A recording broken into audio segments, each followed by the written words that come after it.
आप सबों को जय मसीह की।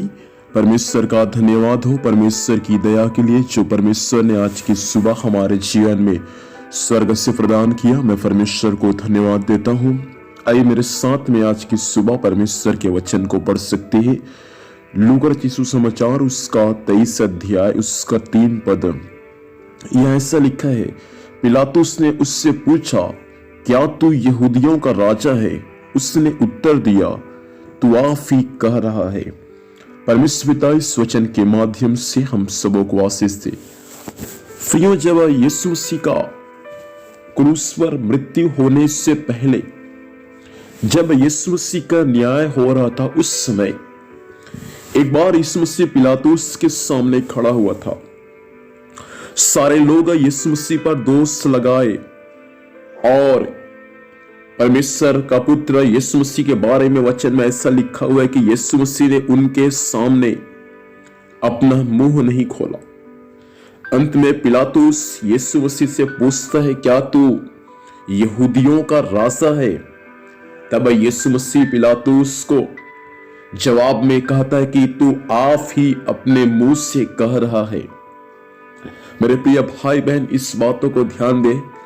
यीशु मसीह जब बैतलहम नगर में जन्म लिया था, उस समय में भी यीशु मसीह यहूदियों का राजा था। और ये यीशु मसीह नहीं कहा, परमेश्वर के वचन में लिखा हुआ है। मत्ती रचित सुसमाचार उसका 2 अध्याय में लिखा हुआ है, उसका 2 पद को पढ़ेंगे। यहूदियों का राजा जिसका जन्म हुआ है कहाँ है?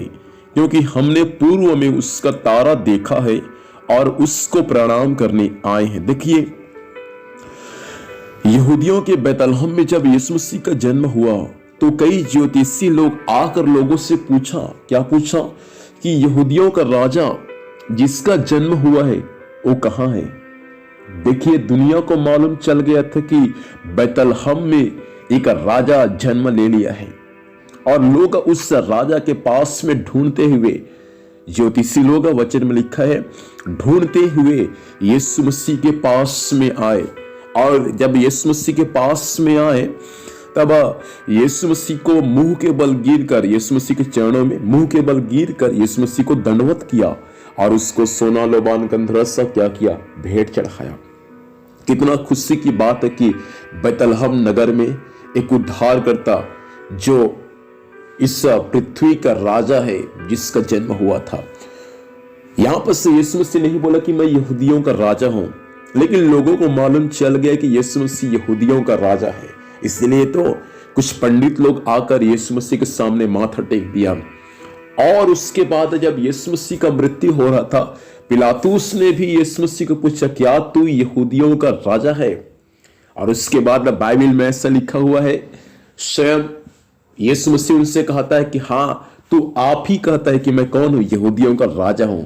और आखिरी समय में जब लोग यीशु मसीह को क्रूस पर चढ़ाकर जब उसको मार डाले, तब यीशु मसीह के क्रूस में भी यही लिखा था, यीशु मसीह यहूदियों का राजा है। मेरे भाई बहन, कितना खुशी की बात है, कितना आनंद की बात है कि वो राजा आज भी जीवित है, जो आपके और मेरे हृदय में रहता है। यीशु मसीह केवल यहूदियों का राजा नहीं है, यीशु मसीह इस पृथ्वी का, इस दुनिया का राजा है।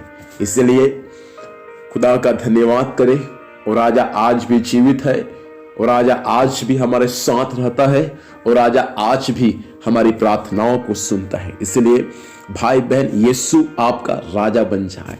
यदि यीशु अभी तक आपका राजा नहीं बना है तो प्रभु चाहता है इन दिनों में परमेश्वर की सच्चाई को जाने, ताकि आप भी यीशु का बेटा और बेटी बन जाए, ताकि आपके भी जीवन में एक राजा का जन्म होने पाए। कितना खुशी की बात है, कितना आनंद की बात है।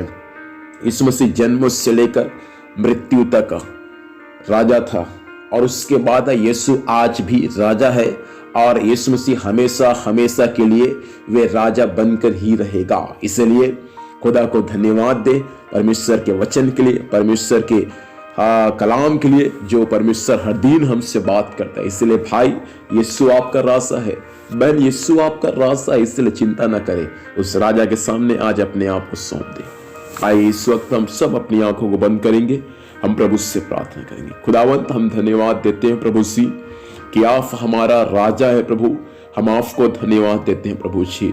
इस बातों को प्रभु हम कभी ना भूले प्रभु जी, क्योंकि आप हमारा स्वामी, आप हमारा राजा और आप हमारा मालिक है प्रभु। इन बातों को हम कभी ना भूले प्रभु। सहायता कर, इस वचन के अनुसार सब पर आपके आशीर्वाद होने पाए। आज के दिन संभाल, स्वर्गीय सुरक्षा दे, जहां भी जाएंगे जाने आने में सहायता कर। हर कार्य यीशु के नाम से सफल होने पाए। धन्यवाद, आपने ऐसे ही किया। यीशु के नाम से मांगते, आमीन। प्रभु हम सबको आशीष दे, सबको जय मसीह की। Praise the Lord.